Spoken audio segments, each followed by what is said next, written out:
Hello, नमस्कार, आदाब, सत श्री अकाल और अस्सलाम वालेकुम। मैं हूं मोहम्मद अहमद काज़मी, लेकर आया हूं आपका पसंदीदा कार्यक्रम आपके रूबरू। देश विदेश में कुछ ऐसी घटनाएं, ऐसे वाकयात हो रहे हैं जिस पर हम आपकी मुलाकात कुछ जानकार लोगों से कराते हैं और जानने की कोशिश करते हैं कि कुछ और इंफॉर्मेशन जो हमसे छुपाई जा रही है वहां तक भी हम पहुंच सकें। इस वक्त एक तो बहुत ही दिलचस्प बात यह है कि जो स्पेशल सेशन लोकसभा का, संसद का हो रहा है, उसमें बहुत सी चीजें कही जा रही थी जब तक एजेंडा नहीं बताया गया था। एजेंडा आने के बाद ये महिला आरक्षण बिल, जिसको नया नाम दिया गया है नारी शक्ति वंदन विधेयक, वो लोकसभा में पास कर दिया। राज्यसभा में पास करने की तैयारी है। ऐसा कुछ कहा जा रहा है कि इसको 2024 के बाद में लागू किया जा सकेगा, जब नया परिसीमन होगा कॉन्स्टिट्यूएंसीज का। उसके बाद कौन सरकार में होगा, कौन नहीं होगा, ये आने वाला वक्त बताएगा। लेकिन अभी ऐसा लग रहा है कि वो महिलाओं को एक तरह से अपने इलेक्शन के लिए अट्रैक्ट करने की कोशिश की जा रही है उस पर। और एक और जो कनाडा और भारत के बीच में एक तरह से टकराव की हालत हो गई है, खालिस्तान का मामला उठाकर वहां हरदीप सिंह निज्जर के कत्ल के लिए कनाडा के प्राइम मिनिस्टर ने भारत पर इल्जाम लगाया है। दोनों मुल्कों के बीच में टकराव है। क्या भारत में खालिस्तान का मामला पंजाब में खासतौर पर फिर से उठाने की कोई कोशिश हो रही है? इस पर बात करने के लिए मेरे साथ खास मेहमान है गौहर रजा साहब, जो बहुत ही जाने माने वैज्ञानिक हैं, साथ ही उर्दू के बहुत ही बड़े शायर हैं। उसके अलावा फिल्में बनाई हैं, किताबें लिखी हैं, बहुत कुछ किया है। आपने अब से पहले उनकी वीडियोस, उनकी किताबें, उनकी बातें सुनी होंगी जरूर। बहुत से चैनलों पर भी वो जाते रहे हैं। अब ऐसा लगता है कि टेलीविजन चैनलों पर जरा कम जाते हैं। गौहर रजा साहब, वेलकम है आपका। मीडिया स्टार वर्ल्ड बहुत को आप शुक्रिया। वक्त दे देते हैं।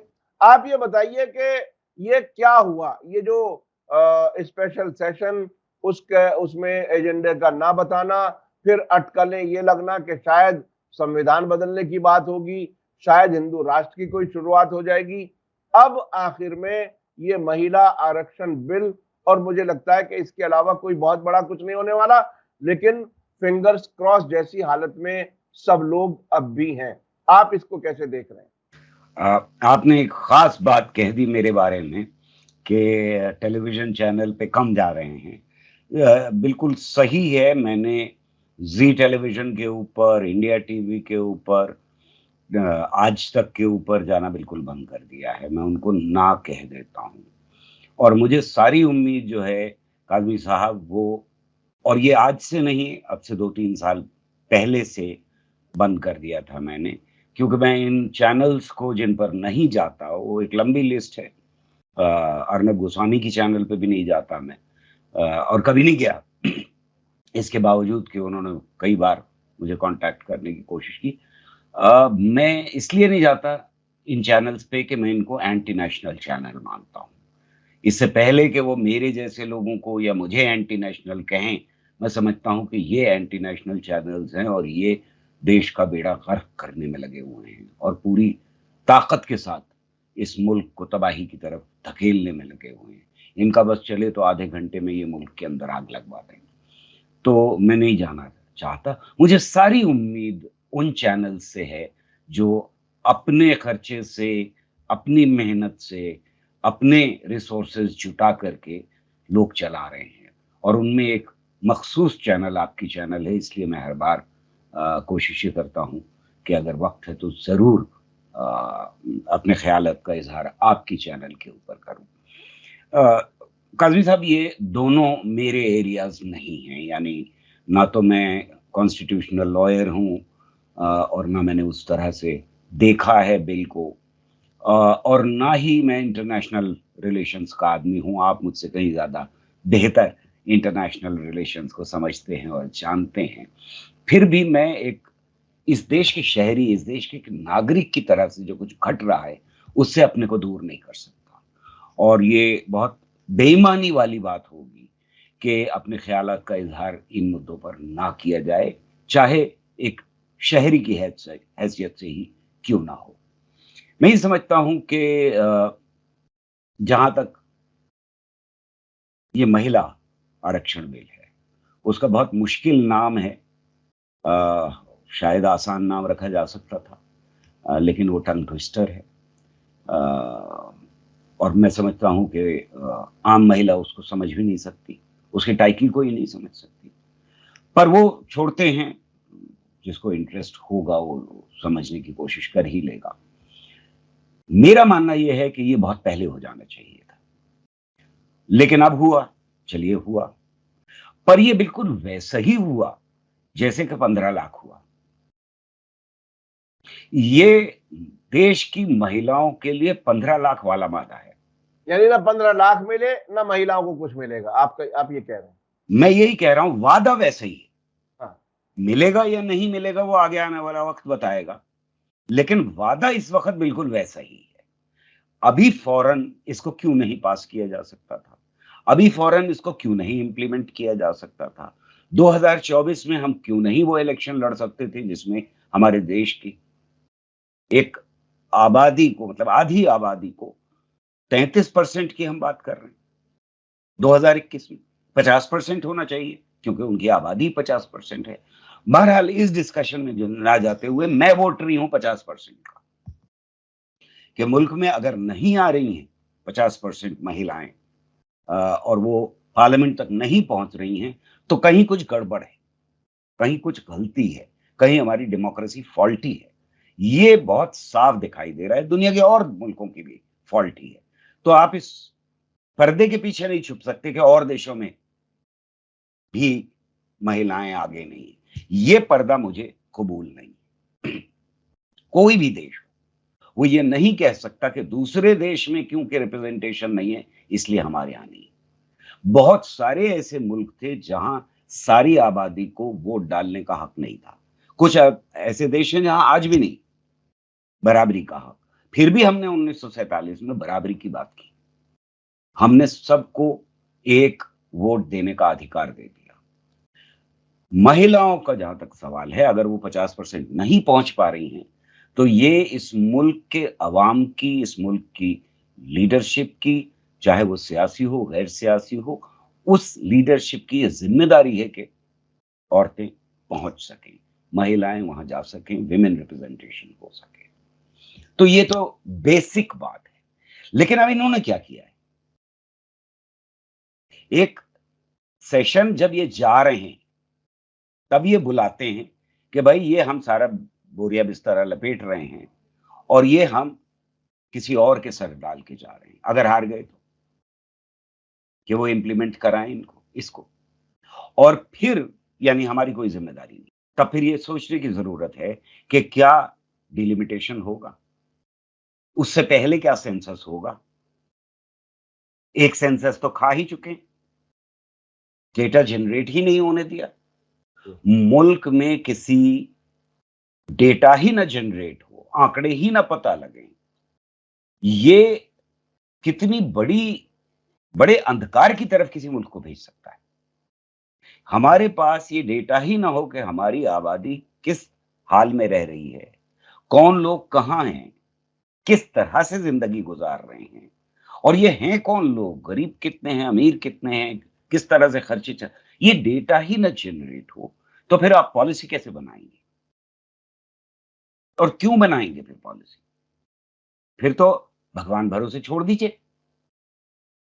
किसी भी सभ्य देश के अंदर डेटा जनरेट किया जाता है और वहां पॉलिसीज बनती। तो कल को क्या सेंसस होगा, इसकी कोई गारंटी नहीं। 2024 का वादा ही है ना 15 लाख वाला, कि 2024 के बाद सेंसस होगा। होगा मतलब हम करेंगे, या हम ये डेट डिक्लेयर कर रहे हैं, या जो भी गवर्नमेंट आए उसके लिए हम ये डेट छोड़ रहे हैं, ऐसी तो कोई बात नहीं की गई। कोई टाइम लिमिट नहीं है उसकी। 10 साल में होता था, 10 साल में नहीं हुआ, तो आगे 10 साल में, 20 साल के 30 साल हो जाएंगे। हमें वोट देते रहो, हम तुम्हारे आगे एक कैरेट लटका रहे हैं। दूसरी बात, ये डिलिमिटेशन होगा, बढ़ेंगी सीटें, घटेंगी सीटें, कम होंगी, ज्यादा होंगी, ये सारा डिलिमिटेशन के बाद होगा। उसका एक प्रोसेस होगा पूरा का पूरा। वो कब तक चलेगा? खुद सेंसस कब तक चलेगा और फिर वो डिलिमिटेशन कब तक चलेगा, के ऊपर कोई बात नहीं, इसके ऊपर कोई वादा नहीं है।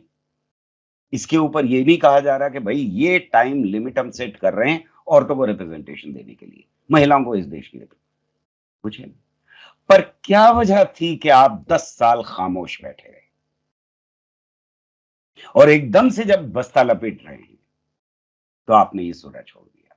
इसकी सिर्फ एक वजह है, 15 लाख। पिछली बार 15 लाख ने काम किया था। अब इन्हें ये उम्मीद है कि ये आरक्षण बिल काम करेगा। अच्छा, और ये मैं थोड़ा सा बीच में रोक करके अपने दर्शकों को याद दिला दूं कि जब अमित शाह से एक इंटरव्यू में पूछा गया कि साहब वो जो 15 लाख की आपने बात की थी वो क्या हुआ, तो उन्होंने कहा ये तो जुमला था। यानी ये कितने ढीठ पने से हमारे नंबर 2 जो सरकार के कहलाए जाते हैं जिम्मेदार अमित शाह जी, उन्होंने कह दिया जुमला था। अब ये जुमला कहते ही आपकी सारी उम्मीदें तोड़ दी गई। उसके अलावा प्रधानमंत्री जब भी कोई तकरीर करते हैं, मेरे प्यारे 140 करोड़ देशवासियों, मैं उनका नुमाइंदा हूं। फिर उसके बाद वो जो कास्ट बेस जनगणना की मांग होती रही है उसको नहीं होने देंगे, यानी रिजर्वेशन किसको कितना मिले कहां मिले वो बात भी नहीं होने देंगे। महिलाओं के लिए अभी कितने ऐसे वाकयात हो चुके, मणिपुर का वाकया हुआ, उसके अलावा महिला पहलवानों का वाकया हुआ, कहीं सेंसिटिवनेस कहीं नहीं दिखाई गई। ऐसे वक्त में जो गौहर रजा साहब कह रहे हैं वो बात अपनी जगह पूरी तरह से सही है, बिल्कुल 15 लाख की तरह से वादा है। अच्छा गौहर रजा साहब, आप ये बताइए कि ऐसे वक्त में जब इस किस्म के वादे और इस तरह की बातें की जाती हों जिसमें 50% नहीं वो 33%, और उसके साथ साथ लगातार 2-3 दिन से हम तस्वीरें देख रहे हैं प्रिंट मीडिया में। आमतौर पर प्रिंट मीडिया को ये कहा जाता रहा है कि वो शायद कहीं ना कहीं अच्छी रिपोर्टिंग भी कर लेता है, लेकिन जो तस्वीरें छपी हैं वो महिलाओं के पार्लियामेंट में नई बिल्डिंग में जाते हुए, कभी महिला जो एमपीज हैं उनको एक साथ इकट्ठा दिखाते हुए, ये सब हो रहा है।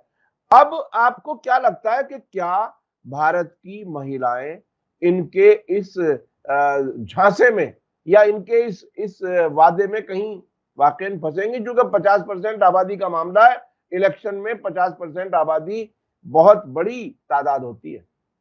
आप बिल्कुल सही कह रहे हैं। एक सेक्शन जो है वो ज़रूर झांसे में आ जाएगा और हो सकता है कि ये मुद्दा बना करके बहुत ढोल पीटा जाए, थाली पिटवाई जाए, ताली पिटवाई जाए, जैसे कि पहले किया गया है। वो सब कुछ हो सकता है। लेकिन आम महिला इस मुल्क की, देखिए एक बात समझनी बहुत ज़रूरी है। हम जिस सभ्य सोसाइटी में, जिस सिविलाइज़्ड सोसाइटी में रहते हैं, वो महिलाओं की तरफ कितनी अनसिविलाइज्ड है, उसको समझना चाहिए। घर की सारी ज़िम्मेदारियों का बोझ ज़्यादातर महिलाओं के ऊपर होता है। और किसी ने बहुत खूबसूरती से इस बात को कहा है कि जो बाहर काम करने जाती हैं, वो भी काम से लौटकर काम पर ही आती हैं। काम से लौट के घर नहीं आती वो खाली, वो घर के काम सँभालती हैं। और उनकी जो हालत इस बीच में हुई है, महँगाई बढ़ने की वजह से, गैस का जो झांसा दिया गया कि सस्ती होगी, सिलेंडर मुफ्त में मिल रहे हैं, ले लो ये वो वगैरह वगैरह, और वो 300 साढ़े 300 रुपए से 1200 रुपए 1500 रुपए तक पहुंचा दिए इन्होंने। उसका बोझ जिस तरह से कमर तोड़ रहा है हमारे मुल्क की महिला का, यानी घर के अंदर जो दमन होता है हमारे यहाँ औरतों के ऊपर, वो इस रिप्रेजेंटेशन से फौरन खत्म नहीं होने वाला। ये हर महिला को मालूम है। असर पड़ेगा, लेकिन धीरे धीरे असर पड़ेगा। ये बहुत अच्छा स्टेप है कि औरतों का रिजर्वेशन हो जाए, लेकिन ये हर महिला को मालूम है, गरीब महिला को, कि उसका कोई असर उसके ऊपर फौरी तौर पे नहीं पड़ने जा रहा। जिसका मतलब ये है कि जो घर के अंदर दमन होता है वो तो एक तरफ है, हमारा स्ट्रक्चर ही ऐसा है, लेकिन दूसरी तरफ जो समाज उनके साथ कर रहा है, जो पॉलिटिकल पार्टी उनके साथ कर रही है, जो सरकार उनके साथ कर रही है, क्या उससे आंखें बंद कर सकती है कोई महिला? इस देश की तो कोई महिला बंद नहीं कर सकती। मेरा मानना यह है कि वो जो पीरियड था 15 लाख के झांसे वाला, वो निकल चुका है। और ये कोई भी झांसा दे, उसका इस देश की महिलाओं पे तो कम से कम असर नहीं पड़ने वाला। गौहर रजा साहब, एक बात बहुत ही मुझे दिलचस्प एक चीज याद आ गई कि 15 लाख का वादा तो किया गया, लेकिन एक आम तौर पर जो भारतीय महिला है वो अपने पास कुछ पैसे इकट्ठा करने का मिजाज होता है और फिर वो जरूरत के टाइम पे हस्बैंड को या अपने बाप को देती है। वो नोटबंदी में वो भी सब कुछ झाड़ लिया, सब वो कुछ भी निकल सब गया। वो देखिए, बिल्कुल खाली जेब होने के बाद और कोई खास आमदनी के सिलसिले भी ना रहे, क्योंकि बेरोजगारी बढ़ी है, महंगाई बढ़ी है, तो उसके बाद तो एक तरह से महिलाएं, जो भारतीय समाज की महिलाएं, वो तो बिल्कुल खाली जेब रह करके बस अब बेसहारा सी हालत में है। तो ये क्या कुछ हो चुका, और ये बिल्कुल साइलेंटली हो गया। औरतों के खिलाफ ये एक बहुत बड़ा काम हुआ है। बाकी तो सब बिल्कुल। लोगों ने उसकी तकलीफ उठाई है, लेकिन जो कुछ उनके पास जमा था, जो कुछ था, वो आखिरकार उन्हें देना पड़ा और वो जेब खाली हो गई। अच्छा, अब मैं चलता हूं कनाडा और भारत के बीच में जो कुछ हो रहा है। खालिस्तान का मामला पिछले दिनों भारत में उठाया गया। एक किसी लड़के को, एक सरदार को गिरफ्तार किया गया। ये बताया गया कि ये खालिस्तान को मांग करने वाला था और उसको गिरफ्तार करके उसका कुछ पता नहीं चला क्या हुआ। अब ये बिल्कुल एक नई कहानी शुरू हुई जो भारत और कनाडा के बीच में है। और कनाडा के प्राइम मिनिस्टर जो पिछले दिनों G20 में आए थे, उनका कहना है कि हरदीप सिंह निज्जर के कत्ल का मामला उन्होंने मोदी जी के साथ उठाया था। उसके बाद जो कुछ हो रहा है उसे आप कैसे देख रहे हैं, क्या कुछ है ये? मैं इसको जरा ज्यादा बड़े पर्सपेक्टिव में देखना चाहता हूं, एक शहरी की हैसियत से। फिर से, मैं बिल्कुल भी इंटरनेशनल रिलेशंस का एक्सपर्ट नहीं हूं, मुझे नहीं मालूम है उसके बारे में, लेकिन मैं एक शहरी की हैसियत से देखना चाहता हूं। एक तरफ हिंदू मुसलमान का मसला उठाया गया, फिर उसके बाद ऊंची जाति नीची जाति का मसला उठाया गया, फिर उसके बाद हमें दिखाई देता है कि नॉर्थ ईस्ट में एक मसला उठाया गया जहां औरतों को नंगा करके घुमाया गया। और जैसे ही वो चला था, अगर आपको याद हो, मूवमेंट किसानों का, तो वहां से खालिस्तान की लगभग 30 साल 35 साल बाद एक बार फिर से उठाया गया कि ये जो किसान आए हैं सारे के सारे खालिस्तानी हैं, उनके ऊपर इल्जाम लगाया गया। तो अगर इस बैकग्राउंड में हम देखें तो हमें ये दिखाई देता है कि वो महाराष्ट्र और कर्नाटका का मसला उठाया गया, जहां दोनों सरकारें उस वक्त बीजेपी की थी, और वहां दोनों की पुलिस बॉर्डर के ऊपर एक दूसरे के सामने आ गई। और हमें मालूम है कि असम के बॉर्डर के ऊपर एक दूसरे पर गोलियां चलाई पुलिस ने, और आर्म्ड फोर्सेस एक दूसरे के सामने टकराव में आ गई, जो हमें मणिपुर में भी दिखाई दिया। तो अगर इस पूरी पेंटिंग को आप देखने की कोशिश करें तो सन 47 के बाद जितने जख्म बचे थे, सबसे बड़ा जख्म था हिंदू मुसलमान का जख्म, लेकिन और जितने जख्म बचे थे वो सारे इन्होंने उधेड़ दिए और दोबारा से खालिस्तान का मसला एकदम से न सिर्फ नेशनल बल्कि इंटरनेशनल मसला बना दिया है। अगर विश्व गुरु बनना है तो आपकी पॉलिसीज, इंटरनेशनल पॉलिसीज ऐसी होनी चाहिए थी कि जिसमें आप लोगों के साथ एक राब्ता रख सकें। पहली बात तो ये, कहीं भी आपकी नेगोशिएशंस ना टूटे, जो बहुत जरूरी होता है किसी भी मुल्क के सर्वाइवल के लिए, किसी भी मुल्क के विश्व गुरु बनने के लिए, डेवलपमेंट के लिए। ये बात बहुत जरूरी होती है कि आपकी नेगोशिएशंस लगातार चलती रहे मुल्क के साथ। क्या हुआ, हमें दिखाई देता है कि चीन के साथ ताल्लुकात खराब हुए, पाकिस्तान के साथ ताल्लुकात खराब थे ही और खराब हो गए। नेपाल एक ऐसा मुल्क जिसके साथ हिस्ट्री में कभी खराब नहीं हुए, जिसके साथ कोई कन्फ्रंटेशन नहीं हुआ, आपने उनके यहां का रसद रोक दिया जाने से। आज जितनी नफरत से देखा जा रहा है हिंदुस्तानियों को नेपाल में, वो कभी पहले नहीं था। और अब कनाडा के साथ, जिसमें बेहद लार्ज नंबर था हिंदुस्तानियों का जो वहां बसे हुए हैं और एक लंबी हिस्ट्री है, उसकी, मतलब पिछले 200 साल से उनके साथ ताल्लुकात रहे और लोग बसते रहे यहां से जाकर के, वो वहां के नेटिव्स हैं ऑलमोस्ट। वहां आपने ये मसला खड़ा कर दिया। अब जो लोग जाते थे, वीजा मिलता था उनको, आप वीजा देते थे यहां पर, यहां उनके पर्यटक आते थे और वो एक ट्रेड थी अपने अंदर। अभी अभी मैं देख रहा था, किसी ने ट्विटर पे किया है, मुझे मालूम नहीं सही है या गलत है, लेकिन ये कि 35,000 लोग तो हर साल सिर्फ एक ही स्टेट में आते थे, कनाडा से। तो जो रिलेशनशिप थी, जो कारोबार था दोनों तरफ का, वो बहुत अच्छा और मित्रता के साथ था। अब वहां की जो जो जो लॉज, रूल्स, रेगुलेशंस हैं, वो लोगों को आजादी देते हैं अपनी बात रखने की, कहने की। उसमें अगर कोई गलत बातें कह रहा है, भौंक रहा है, तो जब तक वो हिंसा नहीं कर रहा, तब तक उसको बोलने की इजाजत है। हमारे यहाँ तो ट्विटर पे आप लिख दीजिए, आज लिख दीजिए इन दोनों में से किसी के खिलाफ, आपके घर या तो ईडी पहुंच जाएगी या फिर तो उनके कल्चर को समझते हुए इंटरनेशनल रिलेशंस बनाए रखने थे। अब जो मसला खड़ा हुआ है, इसमें दोनों मुल्क अगले 2, 4, 5 साल तक इसको संभाल नहीं पाएंगे। अगर सरकार बदल भी जाती है, तो रिलेशंस नॉर्मल करना मुल्कों के बीच बहुत मुश्किल काम होता है।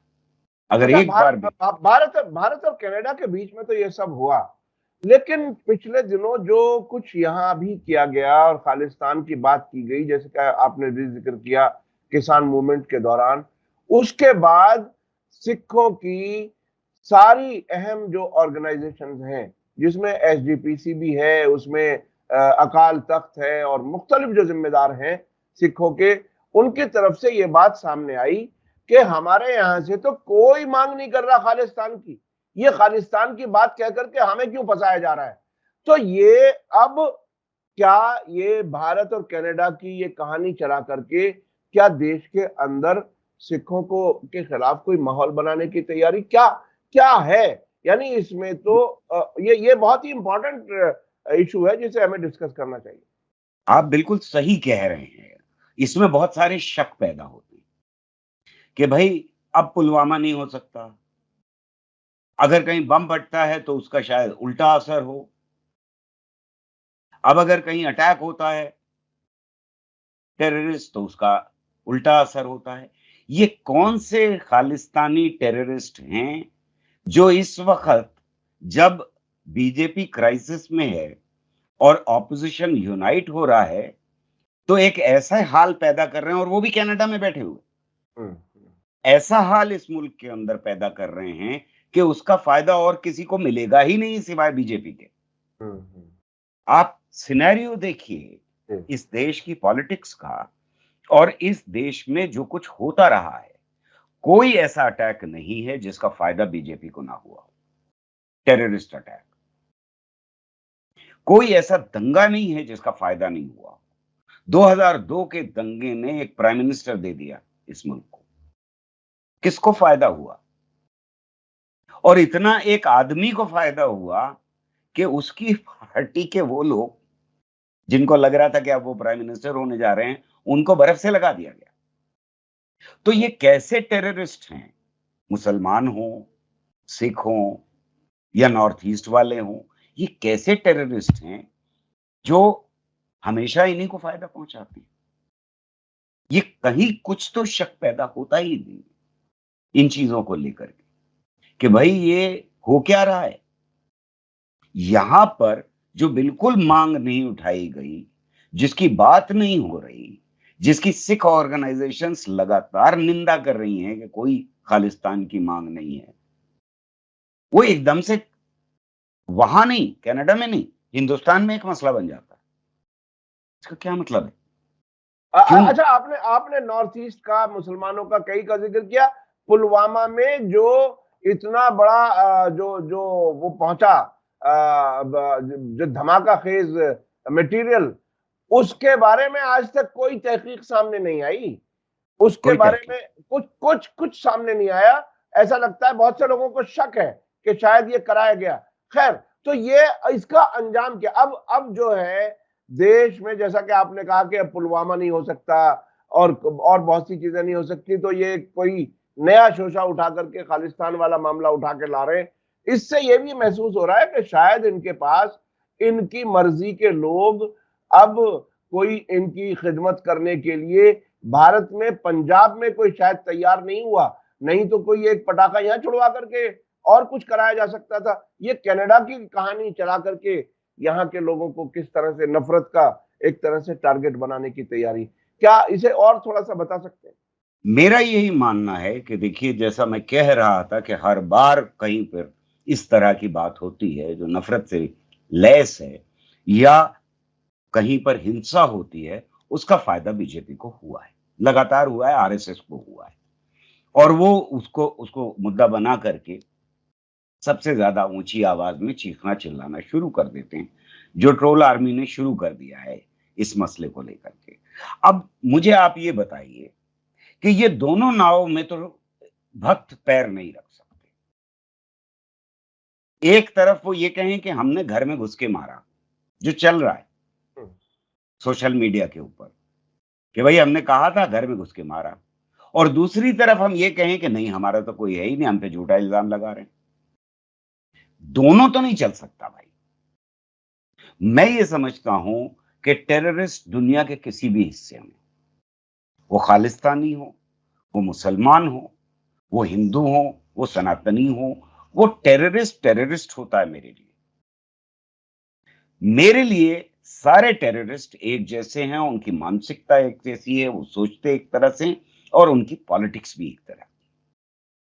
तो किसी टेररिस्ट ग्रुप के साथ खड़े होने का तो कोई सवाल ही नहीं, और वो हमेशा उन्हीं ताकतों को फायदा पहुंचाते हैं जिनके खिलाफ वो दिखाई देते हैं कि खड़े हैं, या वो चिल्ला चिल्ला के कह रहे होते हैं कि उनके खिलाफ है, फायदा उन्हीं को पहुंचाते हैं। तो अब अगर हम इस मसले को देखें जो आज उठ रहा है मुल्क के, तो जाहिर है कि वहां जो आदमी आग उगल रहा है कनाडा के अंदर, उसकी निंदा की जानी चाहिए। लेकिन आप ये नहीं कह सकते कि हमने वहां जाके घुस के मारा और फिर कहें कि नहीं हम पे झूठा इल्जाम लगा रहे हैं। ये नहीं हो सकता। और अगर किसी मुल्क में जाकर के कोई घुस के मारेगा तो वो मुल्क बर्दाश्त नहीं करेगा। अच्छा अच्छा, गौर वो नजर लोग ये जो ये लिख रहे हैं, काज़मी साहब, जी जी जी सोचने जी। की कोशिश कीजिए कि हाँ। इंटरनेशनल रिलेशंस पर कितना बड़ा वो हमला कर रहे हैं। खाली कनाडा का सवाल नहीं है। बाकी मुल्क क्या अपनी अपनी सरहदें खोल देंगे कि आओ भई हमारे यहाँ, हमारे सिटीज़न को मार दो? और ये अगर अगर अगर सरकार को सच मान लिया जाए, तो ये एक तरह से सरकार के खिलाफ, देश के खिलाफ भी कैंपेन में शरीक हैं, जो ये कह रहे हैं कि हमने घुस के मारा है। ये भी एक एंगल ये भी है। जब बिल्कुल सर आप सही कह रहे हैं। जब सरकार की पोजीशन ये है कि हमने नहीं मारा और इन्हीं के सपोर्टर्स कहने लगे कि हमने मारा, तो ये तो सरकार को खुद एक तरह से मुश्किल में खड़ा कर रहे हैं। अच्छा, और मैं अब पूरी एक दुनिया में बदनाम कर रहे हैं। जी जी जी, अब पूरी अब अब दुनिया में मुल्क को बदनाम कर रहे हैं। अब मैं एक चीज और मेरे जहन में आई आपसे बात करते करते। देखिए, इंटरनेशनल अफेयर्स में कुछ चीजें देखते देखते देखते कुछ चीजें जब समझ में आने लगती हैं, तो हमें पिछले कुछ ही वर्षों का वाकया है 2011 के बाद में, जो सीरिया और इराक में हुआ, जो दाइश नाम के, जो आईएसआईएस जिसे कहा जाता है, वो टेररिस्ट आए और उन्होंने बहुत से इलाकों पर कब्जा किया। मेरा उसमें, अच्छा, उसमें बहुत से सबूत भी सामने आ गए, इजराइल की सपोर्ट भी सामने आ गई, उनके 4x4 की बेहतरीन गाड़ियां, नाइकी के जूते, सैकड़ों डॉलर जो है वो हर महीने की तनख्वाह, ये सारी चीजें सामने आई, तेल की चोरी, बाकायदा सब चीजें आई। तो एक नतीजा ये निकल के आया कि कुछ मुल्कों ने टेररिज्म को less than a war, war but less than a war, undeclared war के तौर पर इस्तेमाल करने के लिए उन्हें टेररिस्ट को इस्तेमाल किया। ये तो हुआ इंटरनेशनल इस्तेमाल टेररिज्म का। ये जो मुल्क के अंदर की टेररिज्म का इस्तेमाल है, ये भी एक बहुत ही दिलचस्प एक नया पहलू, अगर इस पे गौर किया जाए, इसे आप कैसे देख रहे हैं? मैं ये समझता हूँ कि दुनिया की पहली और उम्मीद करता हूँ, दुआ करता हूँ कि आखिरी पॉलिटिकल पार्टी बीजेपी ही रहे, जिसने एक ऐसी महिला को जिस पर टेररिज्म का चार्ज था, उसको ना सिर्फ जेल से बाहर निकाला, बल्कि उसको मेंबर ऑफ पार्लियामेंट बनाया। मेंबर ऑफ पार्लियामेंट बनाने का मतलब ये है कि वो एक टेररिस्ट को या टेररिस्ट एक्यूज को कहें हम, उसको पार्लियामेंट तक पहुंचाया। ये चीजें हमें साफ दिखाई दे रही, ये आंखों से छुपी रह सकती हैं, हम कुछ देर के लिए भूल सकते हैं, लेकिन ये मुल्क को परमानेंटली डैमेज कर रही।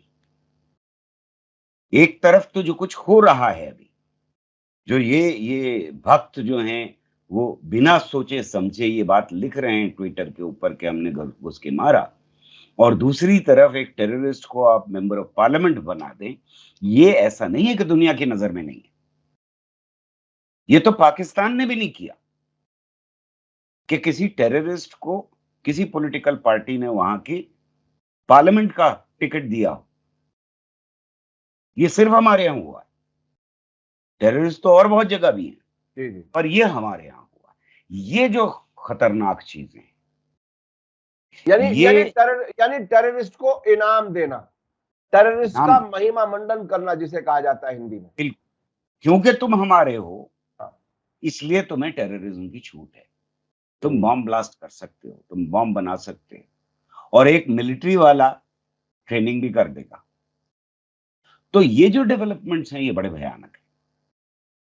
जिस तरह से तस्वीरें आई हैं और हमें देखने को मिला है कि आरएसएस की शाखाओं में, उनकी वर्कशॉप्स में ट्रेनिंग दी जा रही है, ये चीजें मुल्क के लिए बहुत भयानक है। आप किस तरह से जस्टिफाई करेंगे अपने आप को अगर ये सब कुछ मुल्क के अंदर खुलेआम होने लगे? हम उस रास्ते पर चल पड़ेंगे जिस रास्ते के ऊपर पाकिस्तान चला, और पाकिस्तान की क्या आज दुनिया में हालत है वो हम जानते हैं, उसको किस नजर से देखा जाता है वो हम जानते हैं, और अंदर जो जिसको वो बचाने आए थे यानी मुसलमान, उस मुसलमान की क्या हालत है वहां? कराची की सड़कों पे कोई सेफ नहीं है, और कराची की सड़कों पे मुसलमान हैं। ऐसा नहीं है कि वो कह के आए थे कि हिंदुओं के साथ सेटल करना है और हमें एक इस्लामिक देश बनाना है, तो हिंदुओं से हम अलग कर लें इसको। वही यहां हो रहा है। तो जब रास्ता वही चूज करेंगे आप, चाहे वो हिंदुओं के नाम पे चूज करें, रास्ता वही है, तो फिर मंजिल भी वही हो, वहीं पहुंचेंगे। रास्ता वही है तो मंजिल भी वही है। ये आप अब से पहले भी कई बार कह चुके हैं कि पाकिस्तान में जिस तरह से मजहब का इस्तेमाल किया गया, जो शिद्दत पसंदी वहां पर बढ़ी, उसी रास्ते पर भारत जा रहा है, जो बहुत ही खतरनाक रास्ता है। और ये जो अब खालिस्तान की बात फिर से उठा करके और मुख्तलिफ तरीकों से सिखों के खिलाफ माहौल बनाने की कोशिश की जा रही है, ये भी एक तरह से उसी तबाही की तरफ बढ़ता हुआ कदम है। बहुत बहुत शुक्रिया गौहर रजा साहब, आपने महिला आरक्षण बिल, जिसका नाम वो टंग ट्विस्टर के तौर पर मैंने अपने सामने लिख करके रखा है, इसीलिए नारी शक्ति वंदन विधेयक, ये लाया है। लेकिन आपने कहा कि ये बिल्कुल उसी तरह से है जैसे 15 लाख का वादा था, जिसको होम मिनिस्टर अमित शाह जी ने कहा था कि ये तो जुमला था। अब ये जुमला काम करेगा नहीं करेगा आने वाला वक्त बताएगा। और ये भारत और कनाडा के बीच में टेंशन से सिखों का कितना नुकसान होने वाला है, न सिर्फ सिखों का बल्कि देश का नुकसान होने वाला है। एक दूसरे मुल्कों में आने जाने का, वीजा की रुकावट, ये सब पैदा होने लगी है। इसका नतीजा क्या कुछ होगा? हमेशा दूरियों से नुकसान होता है, हर सतह पर, नेशनल, इंटरनेशनल, किसी भी सतह पर। बहुत बहुत शुक्रिया गौहर रजा साहब, आपने हमें वक्त दिया, उसके लिए शुक्रिया। इसी के साथ मुझे दीजिए इजाजत। धन्यवाद, शुक्रिया। जय भारत, जय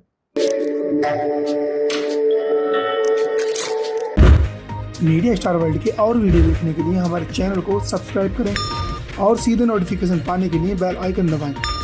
और अगर हमारी खबर सच्ची और अच्छी लगे तो अपने व्हाट्सएप, इंस्टाग्राम, फेसबुक और ट्विटर अकाउंट पर जरूर शेयर करें।